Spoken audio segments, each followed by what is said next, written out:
The heat advisory that is currently in effect across much of Tennessee, Kentucky, Indiana, and the surrounding Ohio Valley region expires Thursday night. When your phone pushed you that alert, or when you saw it on the local news, you probably read that expiration time and felt something, not relief exactly, but the general sense that there is an end point. Thursday night. After Thursday night, presumably, things get better. They do not get better. In fact, a local forecaster who has been tracking this week's pattern sent out a specific warning in his morning blog this week. Don't be deceived. That doesn't mean cooler days are to follow. In fact, it will get even hotter. And there is a chance, he noted, that advisories, and possibly extreme heat warnings, the designation that sits above a regular advisory on the National Weather Service's alert hierarchy, will be extended and expanded as the week progresses into the weekend. Heat advisories are not an endpoint. They are the current floor. What comes after Thursday is hotter than what came before it. That is the shock that most of the coverage this week is missing, and I want to lay out the day-by-day reality so you can plan for what is actually coming, rather than what the advisory expiration date implies.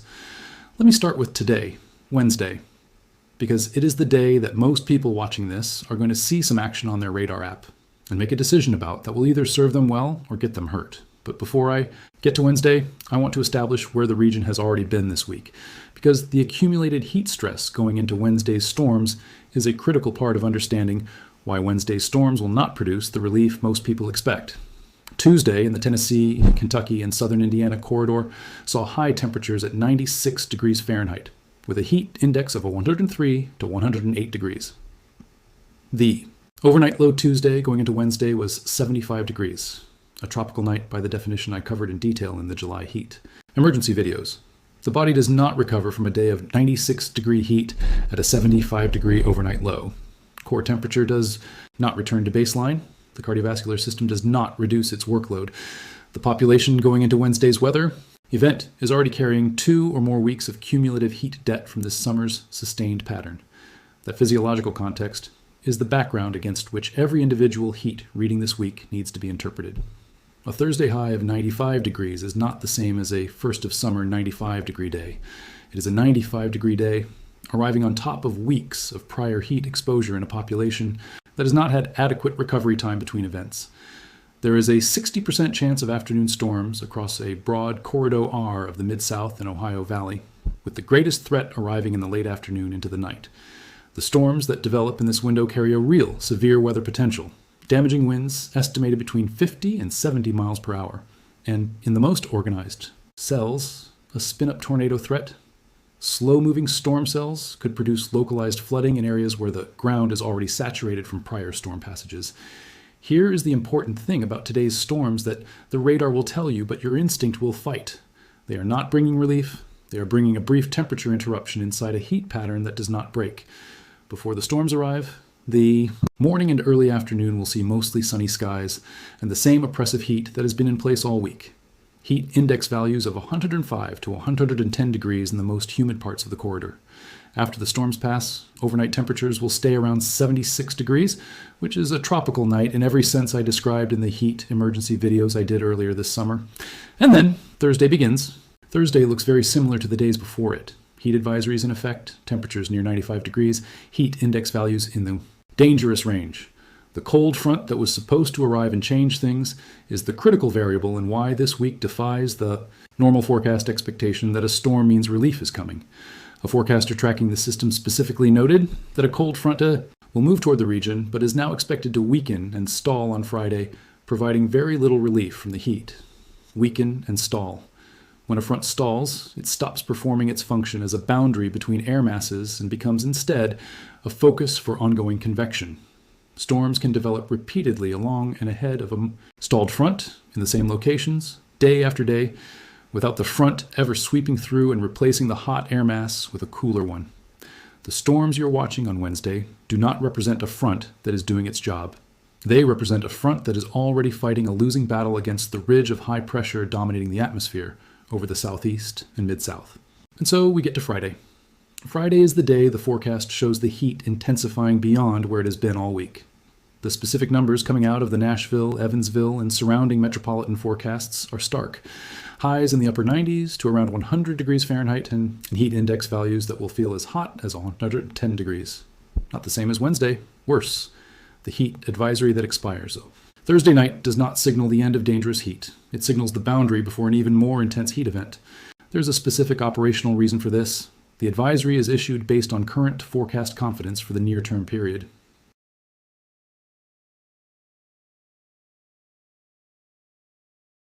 Intensity designation may be elevated. Extreme heat warnings, the tier that sits above a regular advisory and reflects heat that is genuinely dangerous for any outdoor activity for any duration, are described as possible through the weekend. That is not a normal forecast trajectory. Normally, when a cold front is supposed to arrive Thursday, Friday sees moderation. This week, Friday sees escalation. The weekend continues the pattern. The same forecast discussions that describe Friday's peak heat describe Saturday as maintaining or exceeding those conditions. There is no break in the pattern built into the forecast guidance through the end of this week and into the beginning of next. The high pressure that has been anchoring the heat across the central and eastern United States is not moving efficiently. It is persisting. There's a secondary threat to this week's weather picture that was not on anyone's radar a week ago, and that has now emerged as a specific variable requiring attention by the weekend. Jacksonville, Florida's local news posted yesterday that models are showing what could be a short-lived tropical depression or storm later this week, with Invest 92 being tracked in the Atlantic. The models described by local meteorologists weaken the system and dissipate it this weekend north of the Lesser Antilles, suggesting a system that forms but does not develop significantly before encountering unfavorable conditions. But Invest 92's presence in the forecast guidance is itself significant. It reflects the specific atmospheric state I described in the MJO video in this series, where the late July to early August window of reduced Atlantic wind shear has created the conditions for tropical development that were suppressed earlier in the summer. A system that forms and is shredded north of the Lesser Antilles this weekend could, in different circumstances, marginally warmer water, marginally lower shear, have taken a different path. What I am watching specifically with Invest 92 is whether its track brings any additional moisture contribution to the Gulf Coast states in a pattern that is already producing storm activity from the stalling front. The Atlantic tropics contribute moisture to the Gulf and southeast atmosphere through their outflow even when a developing system does not make a direct landfall. A subtropical system north of the Antilles contributes to the deep moisture layer that is already being maintained by the near-record Gulf of Mexico. Sea surface temperatures I have covered throughout this summer. The interaction between Invest 92's evolution and the stalled front pattern over the central United States is the specific compound meteorological variable that makes the late week and weekend forecast harder to pin down with confidence. The model confidence issue deserves its own specific treatment, because it is something that one of the forecasters tracking this week's pattern said explicitly and publicly, and I think it is an honest and important statement. The forecaster noted that model guidance this summer has struggled to forecast summer storm tracks more than usual. He described this as not unusual for summer. Summertime convective systems are inherently harder to forecast than winter systems because they respond to smaller scale features of temperature, humidity, and boundary layer structure that models resolve less well than the large scale pressure systems that dominate winter weather. But he said explicitly that this summer has been worse than usual in that regard. I want to explain why that statement is likely accurate in 2026 specifically, and why it matters for how you interpret your forecast app's confidence this week. Model guidance for summer convection depends on accurately initializing the lower atmosphere, specifically the temperature, humidity, and wind profile in the lowest 1 to 2 kilometers above the surface, where most thunderstorm activity is most sensitive to small errors in initial conditions. In a summer where every baseline parameter, Gulf sea surface temperatures, atmospheric moisture, content, soil moisture deficit, the position and intensity of the main heat ridge, is running at or beyond historical extremes, the model's climatological training is less applicable than in normal years.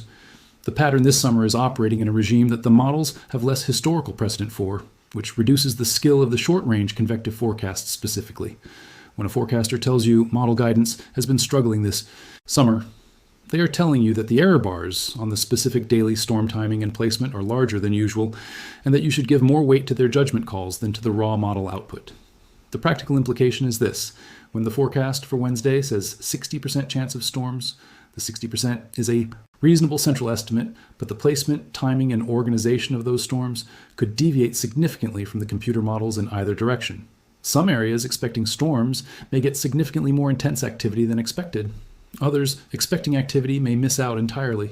In a pattern where the model confidence is flagged as degraded, the appropriate individual response is to monitor conditions in real time, not just to look at the morning forecast and plan accordingly.